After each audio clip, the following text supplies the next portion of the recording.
What's up, Utah State? My name is Josh Barnes. I'm an incoming freshman and I'm applying for the Huntsman Business Scholars Program.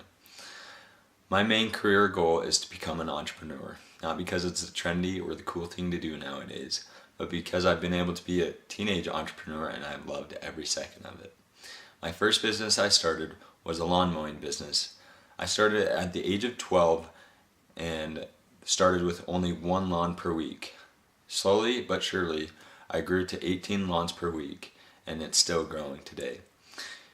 My second business I started was a detailing business, where me and my friends detailed the interior and exterior of a car for a fixed fee, depending on the make and model of that car. As I pursue being an entrepreneur, I need as much mentors as possible. The Huntsman Business Scholars Program provides a huge relief when it comes to mentorship. They have professors on professors that you can tap into the knowledge of and help you with your main career goal. I would utilize these professors to help me pursue my career goal of being an entrepreneur. Question number 2 is describe an experience in your life where you experienced some adversity and learned you could do hard things. In 7th grade, I made a goal that I wanted to become a college basketball player. I did everything I could to accomplish this goal. I would ride my bike down to the park and try and shoot hoops for 2 hours every single day. When the snow came, I would ride down to the park with a shovel and I'd shovel the snow off, and then I'd play basketball there. In junior high, I had a good career. I was a captain of our team in 9th grade, and we went to the district championship, but unfortunately lost in double overtime. This just motivated me more to accomplish my goal of becoming a collegiate level basketball player. And just before my sophomore year, I practiced all summer long so that I might be able to start varsity as a sophomore. That was one of my goals that summer. The very first day of school, me and my friends played pickup after. We were getting up and down the court and getting after each other, and I went up for a rebound and I came down on somebody's foot and twisted my ankle. I didn't really think much of it, but we went to the doctor and he told me that I'd broken my talus bone, and he said, "I'll put it in a cast right now," but that wasn't the right thing to do. He should have immediately done surgery on that talus bone to fix it. Because of the misdiagnosis, I was out for 6 months and didn't get to play my entire sophomore year. But that was okay because I still had junior and senior year left. And so junior year comes rolling around and the coach gave me an opportunity to start, and I started the first 3 games. But after the 3rd game, I was kind of disappointed that I didn't play my best and I wanted to get better. So I went to the local gym and I was running ladders to try and get my conditioning up. And I planted my foot on one of the ladders and just collapsed. I fell on the ground and unfortunately I broke my fibula. This sent me back quite a bit and I wasn't able to play the rest of my junior year. So that dream of playing college basketball was slowly dwindling. Then senior year comes rolling around. I got back into shape and worked my way back to the same athleticism that I had before.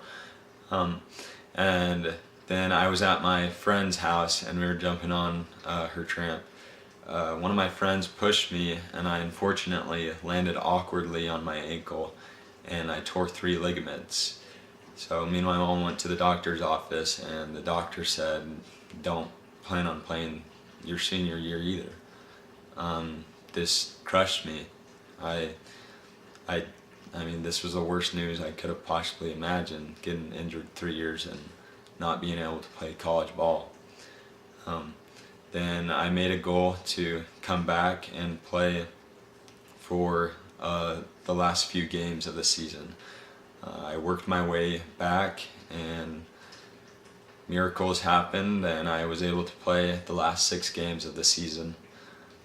Through this experience, I learned a lot about myself, that I thought my identity was completely hinged on being a basketball player. I thought that's who I was and that's what I was here for. I was here to play basketball, but man, was I wrong. And I also learned that I can do hard things, and when the going gets tough, the tough get going, and really we kind of need to get our head down and get to work, and God will bless us for our efforts. I've been very fortunate to have a lot of lollipop moments in my life. One of my favorite lollipop moments is about a guy named Wes. He's a 6'7" giant. He's a stud. He's athletic, fit, and he's a real estate entrepreneur and investor and broker. I was interested in the real estate business and got talking with him. He came over to my house because he needed to give me a check for the lawn mowing services we provided him for that week. He's one of my customers, and so we got talking and I asked him a little bit about what he does. He talked about real estate and his brokerage, and talked about different aspects of the real estate game. I said, that's so interesting, I want to learn more. Is it okay if sometime I come shadow you for a day? Does that work for you? He said, of course, no problem. And so the next day he texted me and said, hey Josh, is there a time we can meet for lunch? And I was shaking. I was so excited. I didn't know how to respond. And so I said, of course, I said, when do you want to do it? And he said, let's do it this day at this time. Meet me at this restaurant in downtown Salt Lake. And I said, I'll be there. Thank you. So we went to the restaurant and we got talking, and I was a little worried because I was looking at the menu and the lowest price was like $20, and I was like, crap, I'm a broke high school student, I can't be affording this. And he kind of saw the worry on my face and said, order whatever you want, Josh, this one's on me.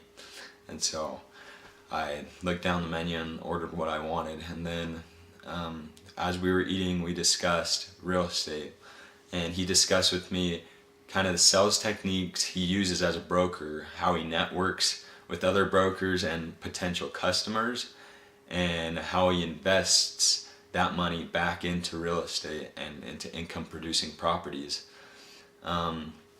This was all super interesting to me. After the lunch, he invited me to his place, and I saw where he got to work. He introduced me to a bunch of other brokers and said, this is Josh, he's the next big real estate star in Salt Lake City. And I was like, okay, that's too much. So that was a huge lollipop moment for me.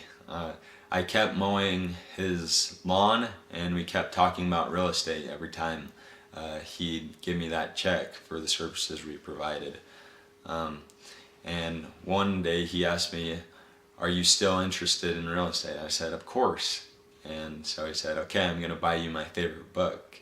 And so he bought me his favorite book.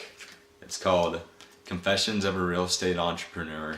And in the front it says, Josh, go for it, from Wes. And so he didn't have to buy me this book. He didn't have to meet with me for lunch.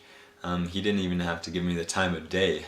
But he was so humble enough to kind of share his knowledge and his experiences with me. And that was a huge lollipop moment for me. I hope to be able to do that in my career and field of choice in the future, whether it's other younger entrepreneurs that want to know what I do and how my business is running. If I can teach them, then I want to pay it forward just like Wes did to me.